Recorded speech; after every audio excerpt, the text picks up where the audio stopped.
Welcome back to the Line Podcast. My name is Aaron Alexander. For newcomers to this program, it is a space that we bring together the world's leading thought leaders in all things health and wellness to help you optimize your mind, body, and movement. Today's gorgeous episode is with my friend and mentor, Dr. Perlmutter.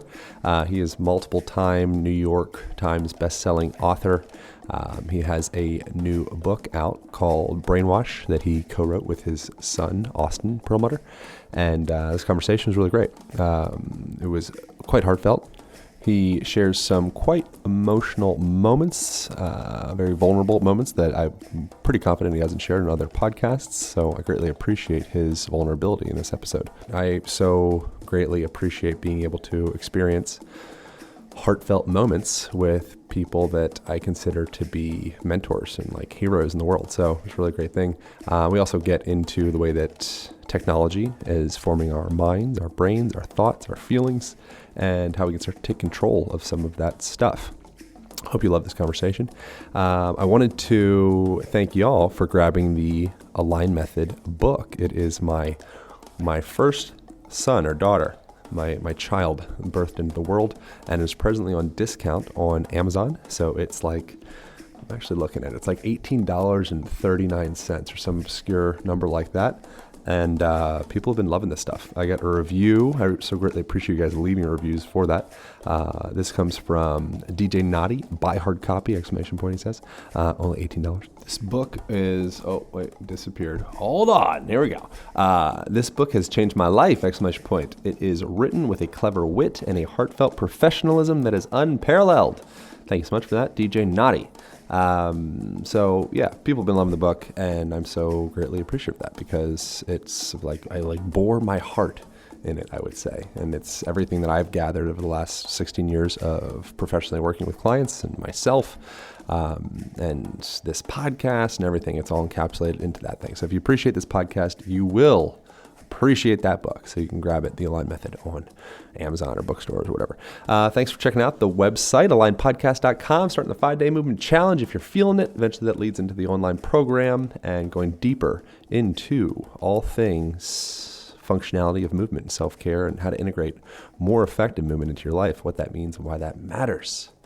I think we are good to go. I greatly appreciate y'all's support, and thanks for sharing. Thanks for subscribing. Subscribing is huge. And here we go. Back to the shizzy with Dr. Perlmutter. Pow. Dr. P. Glad to be back. Here we are. Thank you for making time for this. Absolutely. I greatly appreciate it. We have a new Libro, Brainwash, done with your son. El Libro Nuevo. How was the Libro Nuevo with your hijo? It's a breathtaking experience. It really is. It's a real life event. I mean, not just because of what we're talking about in the book, but I think what you're alluding to, being able to write and create a project with your son is really very cool. Yeah, what was surprising about it? I've done a lot of books, and Austin has not done any books. This was his first book, and yet he taught me an awful lot about writing a book. So, and I really learned to be a good listener, and he made some very good points. And as I've said to him before, held my feet to the fire about being so diligent in terms of the interpretation of all the studies that we reviewed. Not to take liberties and try to extend from an animal model to a human model unless, there was a mechanism that would allow that.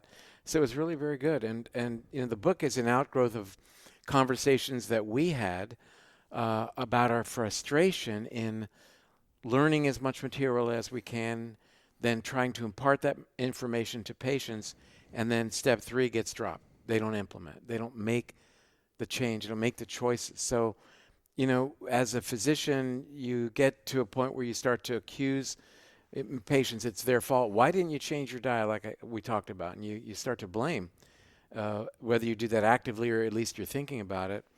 And we've come to realize that decision-making on the part of people has been hacked. That this isn't all their fault, that, in a very real way, the deck is stacked against people being able to do what they know is important. They, at this point, we don't have to stress the importance of lowering your dietary sugar, cutting out the refined carbs. Everybody's pretty much saying that. There are countless books out there that are giving great dietary information. But that's all well and good.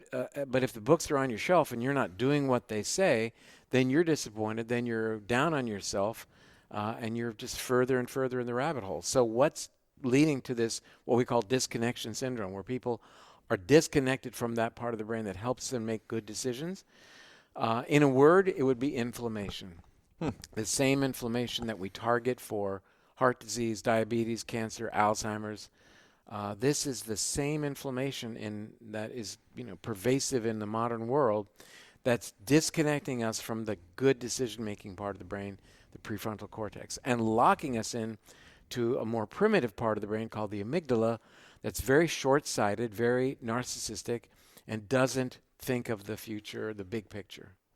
And what are the primary influences augmenting the amygdala and the prefrontal cortex? Is it chicken or the egg? Where does it start from? Well, we'd like to think that you start your life with a pretty good connection to the prefrontal cortex, but the reality is, naturally, we don't. Naturally, that connection to the prefrontal cortex happens in late teens. So it sort of explains why teenagers don't always make the best decisions. But, we're past those years, you and I. You are closer to those years than I am, but nonetheless, we hope that we grow out of that mentality and make more adult decisions. The problem is that a lot of people don't do that. A lot of people are locked in to that childlike brain and are thinking only of the next food decision, not how that food decision, for example, is going to play out over the next 10 years. This has to do with how you handle money. It has to do with whether you choose to change your arrangement so you have a good night's sleep, whether you choose to get some exercise, whether you choose to meet up with other people and have relationships with other people, whether you choose or not to spend time in nature. These things all are involved in connecting you to the better decision-making part of your brain. So where we are now is, heck yeah, there's great information out there about movement, about food, about sleep. Wonderful books are written. But they're not worth anything if you don't implement what they're talking about. So we're taking it to a level of, okay, all this information's great. We want to provide a bridge between information and action.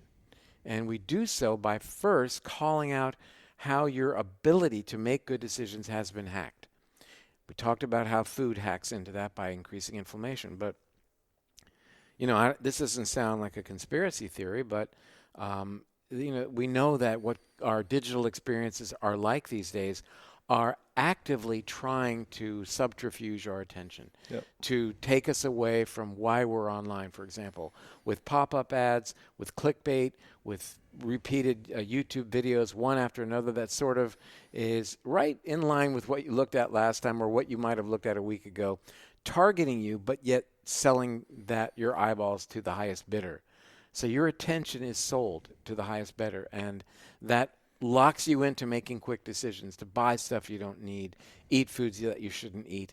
And the more you engage in catering to that type of decision making, the stronger that pathway becomes in the brain, and the less able you are to reconnect to the adult in the room. Yeah, I feel like it's easy to blame technology for robbing us of our attention.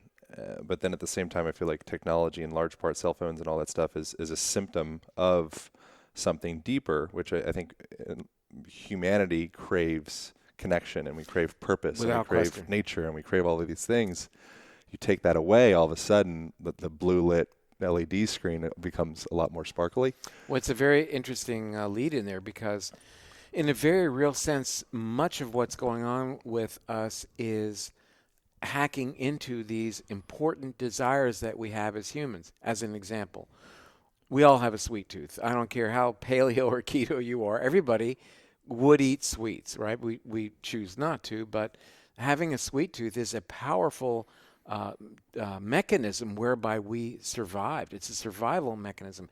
It's an adaptation genetically that we all carry, because it told us in older times that the fruit was ripe and that it was safe, and that it was going to give us some sugar, which gave us insulin spikes, which caused an increase in body fat so we could survive the winter. So that was how that all came together. It was really wonderful. But now that's an entry point for that desire to be hacked into when you recognize that 68% of the 1.2 million foods sold in America's grocery stores have added sweeteners. Why? So that it's appealing and you'll buy that crap and knowing full well that it's not necessarily good for you. And another hack that you just alluded to is we are social animals. We survived because of our ability to work together. But now that's the entry point for this social media kind of thing that we think we're connecting to other people on, and we're not. What we're doing is we're fostering, ironically, isolation and loneliness, and also entrenching ourselves in one way of thinking. Because, people join groups online. These are looking at people who have the same worldview as they do, whether it's Democrats or it's Republicans or whatever the uniqueness of the ideology may be. That's where people gravitate, and it strengthens their commitment to only looking at things from that perspective. And that is really dangerous because it's limiting our ability to understand other viewpoints. That's also mediated by the prefrontal cortex. So everything I've said so far that's cutting us off from the prefrontal cortex is cutting us off from empathy, from both the empathy of experiencing other people's pain, but also the type of empathy, cognitive empathy, whereby we can take another person's point of view and be with that and see how it feels, as opposed to saying, that ideology is ridiculous, I'm not even going to go there, that's silly, they're wrong, I'm right. Whether the earth is flat or the earth is round, there are two camps. One might be right, one might be wrong, but I think the flat earth people and the round earth people could come together and say, well, let me hear what you have to say. And that's how we get along, and that's how we make progress. The amygdala that we then default to when we cut ourselves off from this prefrontal cortex fosters this us versus them mentality that is global now. So when we think about the westernization of the global diet, how the global diet is changing to a more Western, highly processed, read pro-inflammatory diet, and that type of inflammation is locking us into an us versus them fear-based mentality, then this westernization of the global diet has existential implications because it's changing the mindset of the planet, and we aren't going to do well with that.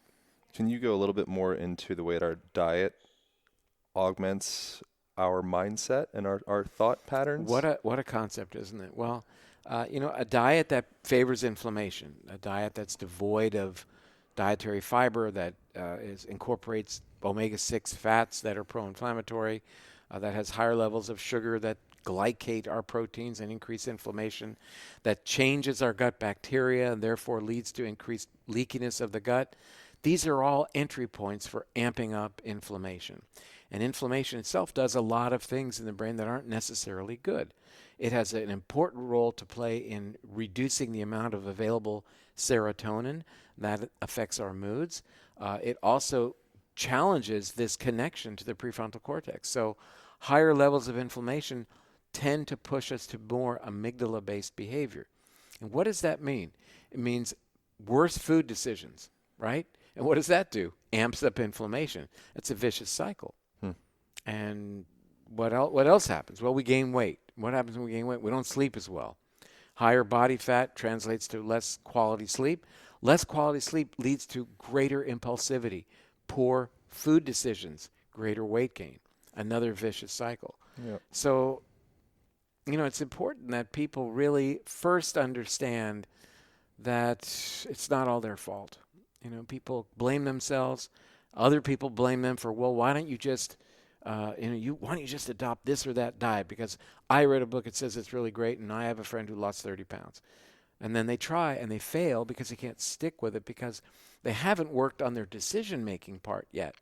That's what brainwash is all about. Yeah, I wonder how much of a correlation there is with the financial system that we inhabit.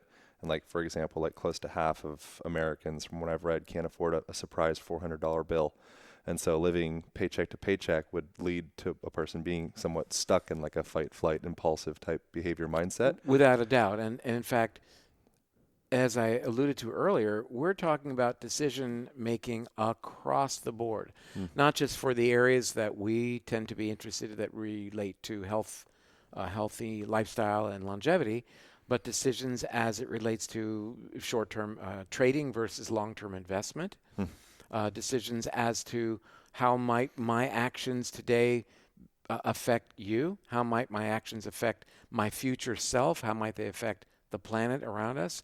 So it's a big picture, and it looks like this disconnection syndrome, disconnecting from the prefrontal cortex, has incredibly wide-ranging implications. And so the mission here is to allow people to reconnect. Yeah, I think it's interesting. Like I think it was Plato or Socrates. One of those fellows was, or maybe both of them was talking about books being like the end of our minds, and we're going to forget about, we won't remember information. It was We'll recite. So it was Plato. Yes. And I think it's similar. Like now we're experiencing this technological revolution where there's similar people saying similar things, and I wonder if perhaps in 100 years or 1,000 years we'll look back and be like, oh, we'll have a similar perception on technology the way that we do now on books. Well, I think that what we learned then about books, it ultimately seemed to be a positive experience. But I think even now, early on in the digital world that we find ourselves, there's clear evidence that there's significant risk. Now, are we rather anti-technology? Absolutely not. I mean, we wrote this book based upon the wonderful accessibility we had to an unlimited amount of information via the internet. Wonderful, great. But 6% of the world now qualifies as being addicted to the internet, with an incredible host of implications because of that relationship. Yep. And we see in kids who overuse social media actual research demonstrating changes in their brain, reduction of connection one hemisphere to the next through the corpus callosum. So again, it's not a question of technology get bad or good. It's a question of using technology and not being abused by technology. So it's a very good it's a good talking point, because we're asked this all the time, and we say that for your online experience, and let me just put this into context. The average American spends more than 6 hours every day in front of one screen or another, whether it's your tablet, phone, TV, computer, whatever. 6 hours a day. That's, over a lifetime, that's 22 years spent in front of a screen. And we can talk about the implications of that from the exposure perspective, but just from the perspective of when you're doing one thing, you're not doing something else. So when you're spending that much time in front of a screen, you're not outside, you're not exercising, you're not preparing a meal, you're not connecting with other people. So we want to apply what's called the test of time to our online experience. And it's an acronym, TIME, T-I-M-E, time. How much time are you willing to spend to accomplish your task? I, is it intentional? Do you have a goal in mind? When you reach that goal, then you're finished. M, are you mindful of what's going on while you're having your online experience, keeping in mind what your task is? And finally, E, is it enriching? Is it a positive experience? When you're done, do you say, hey, that was really great, or gosh, I wish I wouldn't have spent so much time binge buying something I don't need? Yep. Is it enriching? So, to be clear, gosh, we love our digital technology, but it's got to be put where it belongs. We've got to recognize that there are other things in our day that we shouldn't find time for.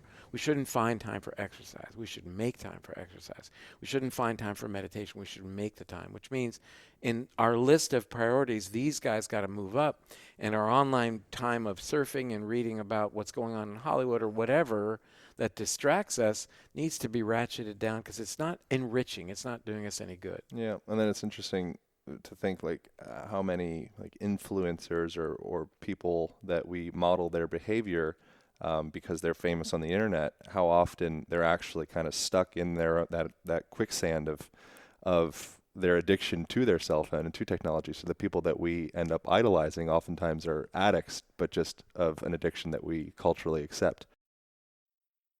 wanted to take a short moment and thank the sponsor of this podcast, Organifi, for supporting us and supporting me over the last several years. I've been really devouring these guys' products, and they are USDA organic, they are gluten-free, they are dairy-free, they are vegan, and they really are paying attention to the quality of everything they're putting into each powder. In this case, they do proteins, and they do green juices, and they do all the good things that taste amazing. I'm holding in my hands the turmeric and reishi infused gold gently dried superfood tea. So I put this stuff into tea around nighttime. It makes like a little like reishi turmeric anti-inflammatory cacao type mix is like a really delicious thing, or any kind of tea you could throw it into. And reading some of the ingredients here, it's got turmeric, it's got lemon balm, it's got turkey tail mushroom extract, it's got magnesium, it's got all the good things, and taste freaking delicious. And y'all can get yourselves 15% off by utilizing the Align code. Go to Organifi.com, Organifi.com, and then buy whatever it is your little heart desires. I recommend trying the turmeric and reishi infused gold goodness, and get yourself 15% off. All right, back to the program with the great Dr. Perlmutter. It's a really good point, because as you do, as I do, we have the opportunity to interact with all kinds of incredible people who may be incredibly successful in a narrow area, and all well and good. You know, we that's a blessing. But it's about how we were talking about this morning right here when we were walking around, that it's all about the balance. What is that balance point? And it's different for every person, but what we do know is that relationships with other people are important for health, disease resistance, and longevity. We know the value of exercise. We know that we've got to do our best to eat right, and that sleep is incredibly undervalued and yet incredibly important. Connection with nature also on the list. So these things are all important, and everyone wants to live a long and healthy life and has the information. It's the question about making the choice. And so the first part of Brainwash is identifying how that ability to choose those things has been taken from you. It's not a conspiracy theory. It's, everybody understands how our eyeballs are manipulated when we're online. What may not be as clear is how our diets have been manipulated, and they have been. We know they have been, with the addition of sugar and salt and other and not good quality fat, to make these foods more addictive, if you will. But it's not just, these foods are addictive, so I choose them more frequently. It's these foods are poor quality, and they're changing the wiring of my brain, affecting my decision making, moving forward and locking me into choosing them again and again.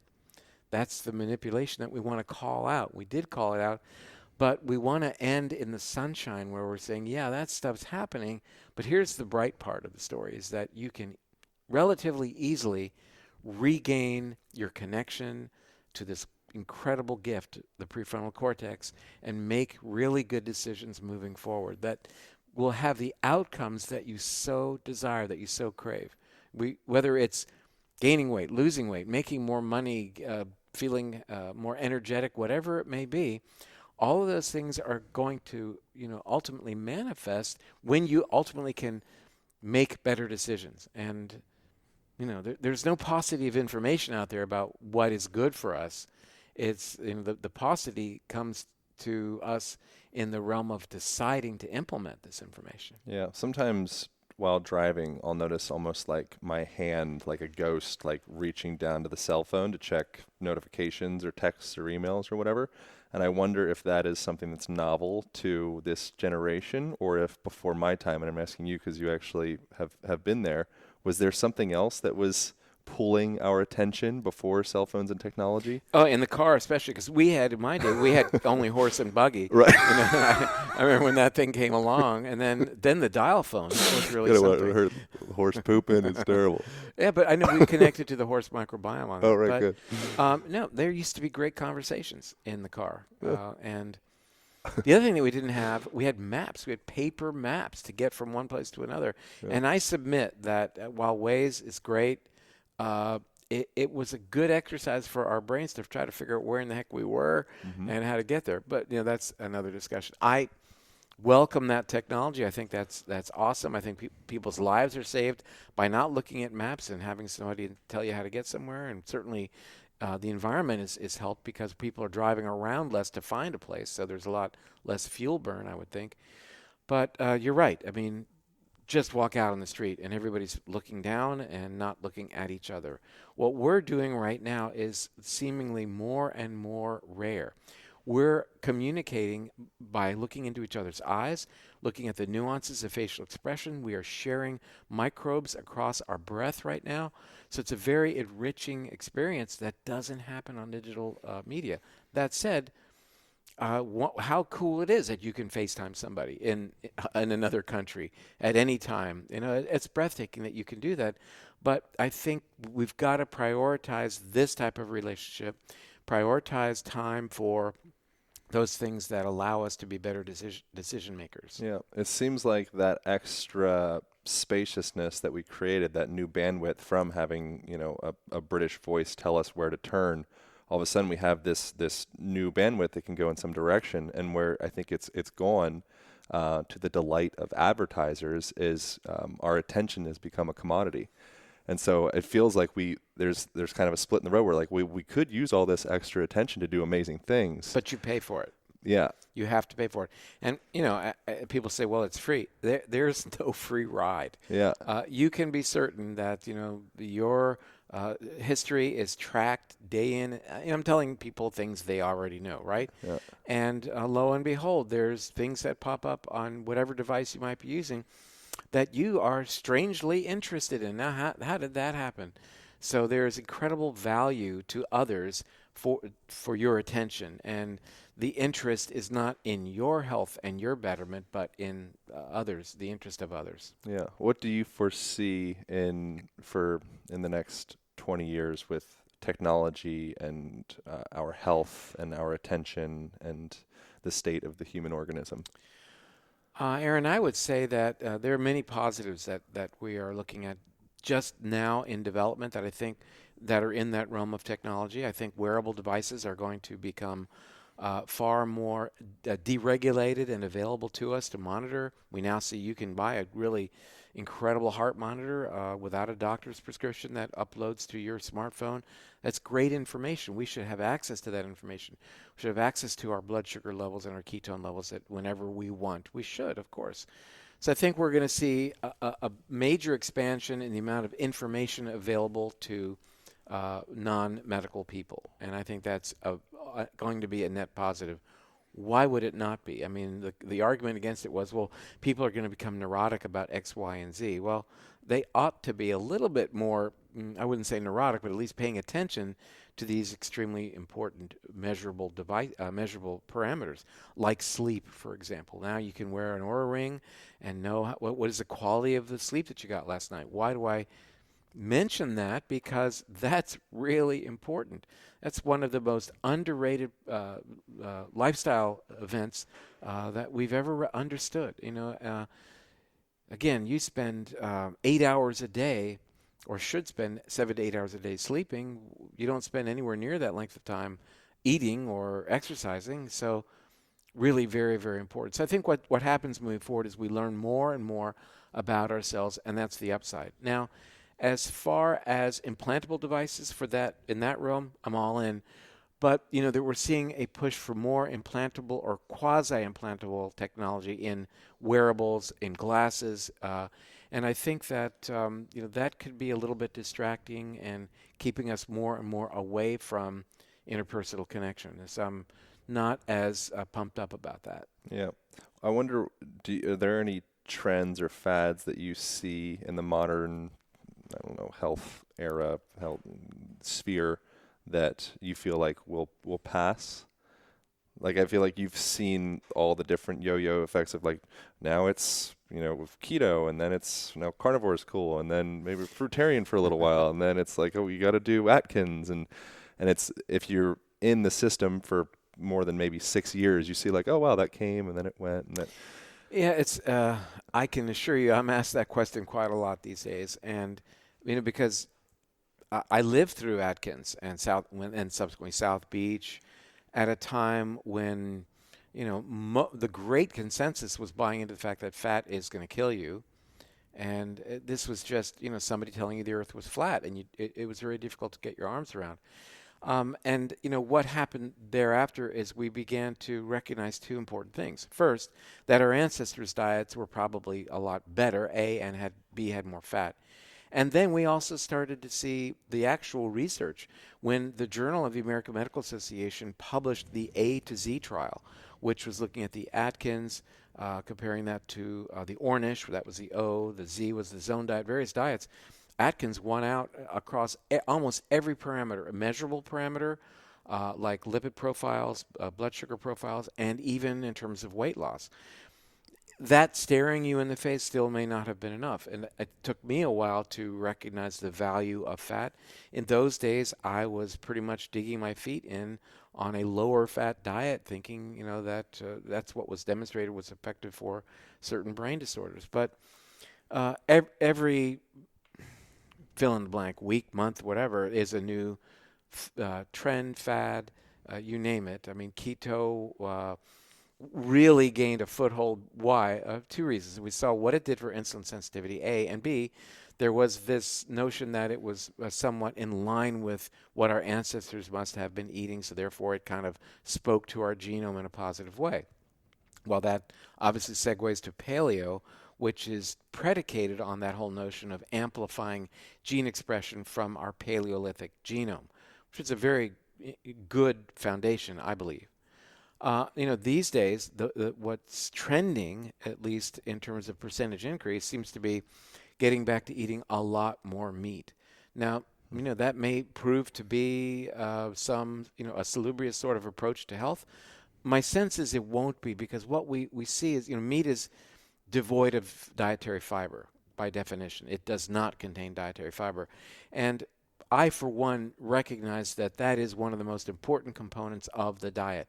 Almost, although it's a carbohydrate, should be, in my opinion, almost listed as a macronutrient. I'd like to see protein, fat, carbs, and fiber. But because it's carb, it can't be teased out. My worry and my concern is that going higher on the carnivore consumption is going to detract from dietary fiber, A, and B, there is plenty of argument against having so much animal protein and less specifically protein in general. I think that limiting protein enhances through various pathways your body's ability to activate the autophagy channels so that we can clear debris, and that's been shown to extend longevity, not in humans per se, but in other animals from which we derive information. So this notion of reducing insulin signaling, reducing what's called IGF-1, which then leads to reducing something called mTOR, amplifies our ability to get rid of the garbage, basically, autophagy. And that's my big concern about, the notion of meat 3 times a day and large portions of meat. Everybody loves meat, but it seems like that's not the way to go, in my opinion. Yeah. Now, it'll change. There'll be other trends and ideas, but I think that pretty much the broad strokes are now not going to be indelible, but are certainly well entrenched. What are they? That less processed foods, for sure. Diversity of your foods, important. Low sugar, low processed food, or processed carbohydrates, and certainly low additives, and higher choice of organic whenever available. I think those are the broad strokes. Vegan, great, with some caveats. If you do eat animal protein, I would say minimize it, not a whole lot, maybe once a day, and be cognizant of the source of same. And so I think those are kind of the broad stroke metrics that I like to apply to dietary recommendations. I'd like to make an abrupt transition into asking you about more like personal questions. It seems unanimous that people that I've spoken to about you in appreciation, because I've always been struck by how grounded you are as a person, and you would have, as far as people go, you would have more right than anybody to be kind of like an arrogant jerk with all of like you're like a big deal, Dr. Perlmutter. You've Oh my like done gosh. you've like done great things. You've like changed the world and people love you, and you've maintained this grounded humanness to you, and I wonder if there's ever been like life events that have perhaps triggered you to maintain your feet in the ground, or if perhaps there's like practices or something, or is there anything that stands out in that way? Is that a strange Sure. question? It's a wonderful question, actually, and that's not a typical podcast question, though I welcome it. And I think the underlying motivating force here is gratitude. Hmm. I mean, I look at my family, and I'm just so grateful for all of what I've been blessed with. And I feel a sense of what Kennedy called noblesse oblige, meaning an obligation to give back. Hmm. And, when you say that people are feeling good about my messaging, that really makes me feel very good. I fully embrace the notion that that's not going to be 100%. There's going to be some ones and twos out there and some fours and fives. And I've learned over the years to really welcome and embrace the criticism, because on occasion it's well founded. On occasion, criticism will bring you to a place of understanding something from a different perspective, and that's really a good thing. One of my life experiences, learning experiences, was being highly criticized in a very popular national magazine. Somebody wrote a very scathing article about Dr. Perlmutter, that Dr. Perlmutter used to tell us to be on a low-fat diet. Now he's telling us that olive oil is good. I'll just, and just aggression. I did a glutathione study in Parkinson's patients, and it didn't work. Well, it did. If you read the study, it worked incredibly, but the contention of the writer was it didn't work. And this, when it was published, the morning of its publication, I had an intervention on myself from my publicist and publisher. And one of our writers got all on the phone and said, "Well, what are you going to do, Dr. Perlmutter? This is such a, it's so aggressive." And I took a deep breath and I said, God bless him. It's the best that this person could do to sell a new book that was saying that grain is a good thing. We should eat more gluten. And that was a very good lesson for me, because at first, when it happened, my amygdala lit up. And I was, my fight or flight, and wasn't flight, it was fight. And I was going to call and do everything and call in the troops. And I realized I'm not going to define myself based upon somebody's opinion. That doesn't define me. If that's the case, then what is the value of all the work I've done all these years to define myself to myself? So it was a really powerful lesson for me. Hmm. Have you ever dealt with anxiety or like panic attacks, or feeling like kind of the edge of your line with stress in your life? No, I haven't. I had one event a couple of years ago, which was really I'll never forget. I was on my way to get my teeth cleaned when I was called by a friend, real close friend, the wife of a close friend, who's a close friend as well, saying, "You got to come to the emergency room right now. Michael is in a coma." Well, Michael married my wife and me. He was one of my closest friends, and we played guitar like every couple of weeks. Just he was a very special person in my life. And when I got to the emergency room, I saw him there, and I said, let me look at the CAT scan. I'll be right back. And what I saw in the CAT scan was a lethal event. And I went in and examined him, and I realized it was basically brainstem at that point and deteriorating quickly. So I spoke to the family, and everyone had arrived at that point. This is where we are, and we waited till about midnight when all the family could come in from around the country. And at that point, I had to extubate him, meaning I took him off the ventilator, and did all the things I had to do, as the neurologist, right? And I didn't really process the whole event. I was still acting with that hat on, of being the neurologist and explaining to the family and taking care of everything. Well, the next day, I wasn't feeling all that great. I went out to dinner with my daughter. I went home that night, and I got really sick. I mean, I don't recall even, ever in my life, even in college, with a bad night out, anything like this. I was out of control, vomiting and shaking and everything. And then in the morning, I felt a little better.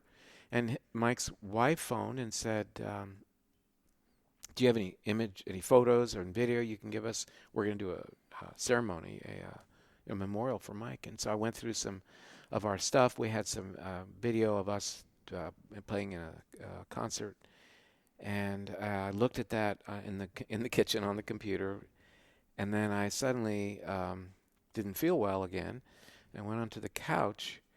And I don't know how I looked, but my wife looked at me at that point. She said, "You really look bad," and said to me, "I'm going to call 911."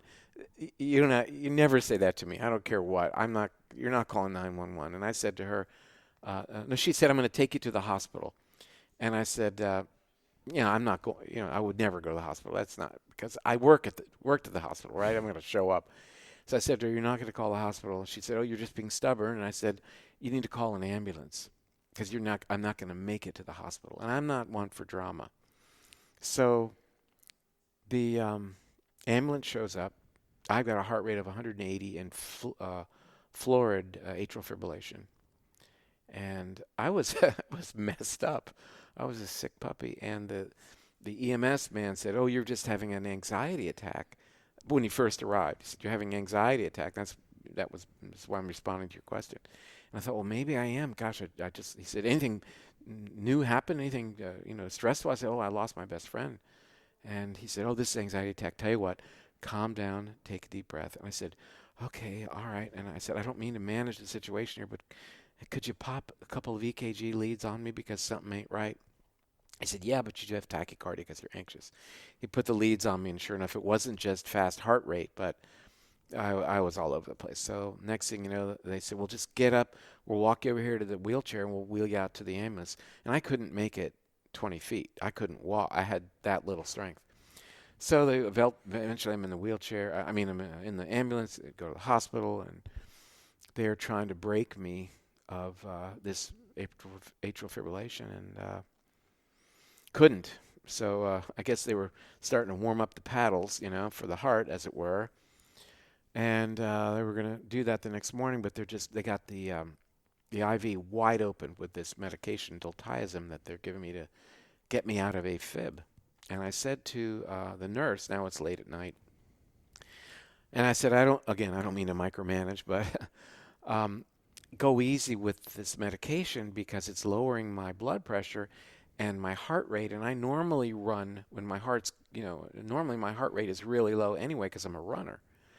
And he said, "Well, whatever, sure, So later that night, it was really hard to sleep. I had all kinds of things connected to me around. I guess I fell asleep at 3 o'clock or something in the morning, which was challenging. But anyway, I opened up my eyes finally at one point, and I noticed that the monitor behind me had flatlined. No pulse, nothing. And I said, "Well, that's not good." And I didn't hear, there were no alarms. There was no sound. And I thought, well, this is it. It feels pretty peaceful. And I said, "We're going to go over the bed and look down at my body," that whole thing. And I said, I closed my eyes. I said, "Maybe I'm dreaming." I'll close my eyes, open my eyes again. And I said, "No, I'm not dreaming." And I said, "Well, maybe the leads came off of the EKG." So I reached over to the EKG thing and grabbed the leads, and sure enough, the main lead on my chest had popped off. So I grabbed the thing, reconnected, and then right behind me, beep, beep, beep, beep. Thank goodness I'm back in the game here. So I got to that story from your query about anxiety. Yep. So I guess that's really the closest I've been to a full-blown anxiety event, which wasn't an anxiety event, but I can tell you, even telling you the story, I feel it. Yeah. Do you have any sense of what, like afterlife stuff? I didn't go there. Yeah. I was looking for it. I was thinking maybe this is what it's all about. But No, I didn't. I didn't have any experience like that. But I will tell you I will tell you that I really miss Mike still, and it is. It shows you the power of stress. I mean, it made me so physically sick, you Yeah. know, and look what it did to my heart. My heart's been totally fine ever since then. I don't know how many years ago that was, but Yeah, we can wrap up soon, but within that, I think it's very interesting how the human organism, which sounds kind of like a strange thing to say, but we harbor these stressful patterns and emotions, and all that stuff is in the body, and the way that we are able to process that out, I think is highly valuable for our health. And I wonder if there's anything, have you thought into that of like, how do we purge stress from the body? well, that's fundamental and neglected, and that is one of the up close and personal parts of this book, and that is recognizing that stress via a couple of mechanisms, predominantly through the mediators, the chemical mediators like cortisol, is a surefire way to lock you into the amygdala, the fear-based center of the brain, and keep you out of the prefrontal cortex, accessing that part of the brain to make better decisions, to experience more empathy, to participate in life and participate in executive function, to make good decisions, plan for the future. And stress is, absolutely is right there on the top shelf as being an event. And how do what's the opposite of stress? No stress. How do you make it happen? Meditation. So we're all over it in Brainwash. It's one of the pillars of the program, and that is that meditation, if you look at functional MRI scans of meditators, the prefrontal cortex is lit up like a Christmas tree. Yep. And that's what we're trying to accomplish. And that activity of the prefrontal cortex persists even when you're done meditating for the day. So that's the antidote then for stress, as is nature exposure. When you're in nature, your cortisol levels plummet. If you're in an urban environment, just go to the park. There's a study, they looked at salivary cortisol levels, immediately reduced. And if you can't get out, if you have a plant in your home or at your place of work, or even just a photograph of a natural environment, these are powerful ways to activate parts of your brain that help with reducing cortisol, help with reducing that mediator, that chemical mediator of stress. And we all have, stressful incursions into our lives. That's a given. Welcome it, bless it, if you will. But do your due diligence then to offset that, because you must offset that. If you don't, it will take its toll. Yeah, and patients with plants or a view in their room had, I forget what the surgery was for exactly, but appendectomy. So they needed less pain medication, and they were That's also right. released. It was like a day or two more than and most. so this was a study that did look at. There was a couple of them. One was the view out the window could look either at trees or a wall, and showed exactly what you said. Less pain medication, actually discharged a bit sooner, and fewer notes, angry notes in the chart from a nurse saying, "Oh, the patient's cranky, whatever." And even having just plants in a hospital waiting room has been demonstrated to lower stress as well. So, it's all about reconnecting to nature. And, there are other countries, Japan in particular, that have really done a lot more to study this and to bring it into the workplace.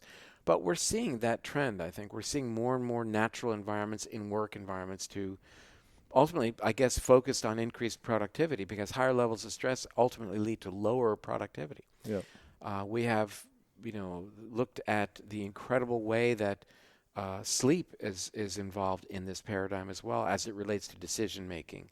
That even one night of not getting enough sleep dramatically affects decision making the following day, making us more impulsive, making the wrong decisions as it relates to food. So, draw that out over time, and you find that people who routinely don't get enough restorative sleep may imbibe as much as 350 extra calories per day without equally increasing their energy expenditure. So that's a net positive gain of 350 calories a day, and it only takes 3,500 calories, i.e. 10 of those days, to equal a pound of body fat. So, you play that out over time, and no wonder people get into trouble. Yeah. Thank you, man. Sure, thank you. Good to see you again, too. Good to see you, too, man. I appreciate it. Where do people go from here? Where should people, Brainwash. The book, I think, would probably be the... Detox your mind for clearer thinking, deeper relationships, and lasting happiness. Brainwashbook.com. Who knew? Brainwashbook.com. Cool. I'm so glad that you created it. I feel like I think it's one of the most important topics that we could touch on in this day and age. So I appreciate it, man. Thank you. Thank you for giving me the opportunity. Yeah, of course. And thank you, Austin. Thank you, Austin. Yeah, Austin Perlmutter. Austin Perlmutter. Austin Perlmutter. All right, cool. Thank you, brother. Okay, I appreciate it. Thank you. Thanks so much for making the time. Pleasure. Yeah, absolutely. All right. Over now. Pow. Alrighty, that was a really inspiring conversation, if I do say so myself. Dr. Perlmutter, as I mentioned, has been somebody that I've looked up to for many years, and it's just been such an honor to get to share conversations with him and friendship, and he even wrote the endorsement for my book, one of the endorsements, but one of the primary ones. So in this conversation, hopefully you guys got a lot of good stuff. Some takeaway points that I would recommend is starting to put your phone on airplane mode more often. So download podcasts or music or what have you, and throw that little mofo onto airplane mode so you're not radiating your lady parts or your male parts while you're walking down the street. It's just not necessary. Also, something that you can do is spend more time grounding in nature. Put yourself near trees, take your shoes off, expose more of your skin to the sun, take your sunglasses off, get some skin onto your eyeballs. All that's helpful with conducting your internal neurochemistry. Our body runs on sun, it runs on electricity, it runs on grounding. And if we are stuck inside of a high rise, being blasted by EMF from phones and computers and staring at screens, it's really challenging. So that's a little star point. Just throw that tablet or phone or what have you into airplane mode as much as can, and get yourself outside to buffer some of that stress of being around the radiation of phones and all the things. Thank you all so much for grabbing the Align Method online program. People have been loving that. You can get 7-day free trial, and the first week breaks down morning routines, nighttime routines, basic fundamentals of self-care, and some movements that everybody ought to have in their daily experience. And then you get that all free, so you can check it out, see what the vibe is. If it works for you, great. If not, no worries. And then it also comes along with the Align Band, which is a heavy-duty resistance band. It comes along with a door anchor and video guide on how to use that thing. It is certainly my favorite travel tool, and a lot of people share that sentiment. So greatly appreciative of you guys getting involved in all that stuff. If you have any questions, comments, ideas, how to improve this podcast, how to improve the online program, how to improve the band, how to do whatever, you just want to talk. Maybe don't be too lengthy with your messages, but reach out on Instagram at alignpodcast.com, ALIGN podcast, and we are listening. We want to improve this show and make it be for you. So if you want to see a person, if you want to hear an idea, whatever it may be, let us know, and we're going to make this thing happen. All right, thanks so much for tuning in, and look forward to connecting with you next Thursday. We will be doing a solo episode where we talk about some chapter in the book. I'm not sure which one it'll be exactly yet, but tune in Thursday, and we'll talk soon. All right, bye.